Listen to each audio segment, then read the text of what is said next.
Smile! People are watching. Nah. Fine. Human rights. We're humans and we have rights. We all have human rights just by being born. That's right. Human rights are real. As real as freedom, safety, and people themselves.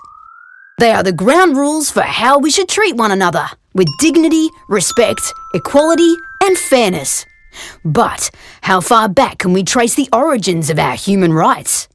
Way back. The idea of human rights appears in ancient legal codes, old laws, religions, philosophy. James Cameron's classic 2009 epic, Avatar. Yeah. Human rights can't be bought, sold, or given away. But for many people, for much of history, they have been denied. Over to Summer for the full story. Thank you. In Australia, some of our human rights are protected by laws. Australian law can largely be traced back to here, 1215, when King John was forced to sign the Magna Carta. It was the first time English kings were made answerable to the law. Life got a little better and a little safer for, some rich dudes in England. Gradually, Really slowly. around the world, awareness of human rights spread. Slavery was banned in Europe and America in the 19th century. Women's voting rights began to be recognised from the end of the 19th century. In fact, Australia was one of the first countries to recognise the voting rights of women. You led the way, South Australia. Then, we entered a really dark time. But out of the horrors of World War I, And the atrocities of World War II that targeted specific groups of people. the nations of the world united to recognise human rights globally in 3, 2, 1. the Universal Declaration of Human Rights. Australians played a key role in the writing of the Declaration, and as a founding member of the United Nations, we were one of the countries that voted in favour of its adoption. Human rights, recognised globally as inalienable. Ooh. Nothing to do with aliens, but like everything to do with not being able to have your human rights taken away.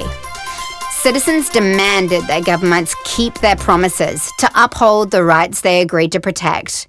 Inspired by a similar campaign in the USA, Charles Perkins led the Freedom Ride through regional New South Wales to protest discrimination against Indigenous Australians.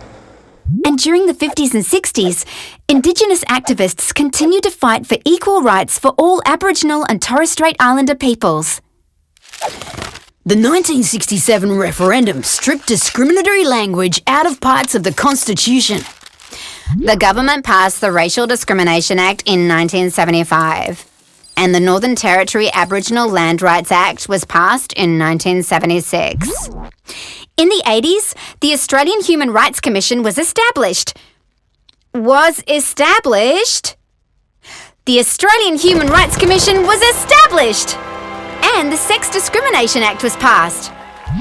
Since then, discrimination against LGBTI people has been outlawed too. In 1990, Australia ratified the Convention on the Rights of the Child. Ratified. It means to make something officially valid. And that is rad.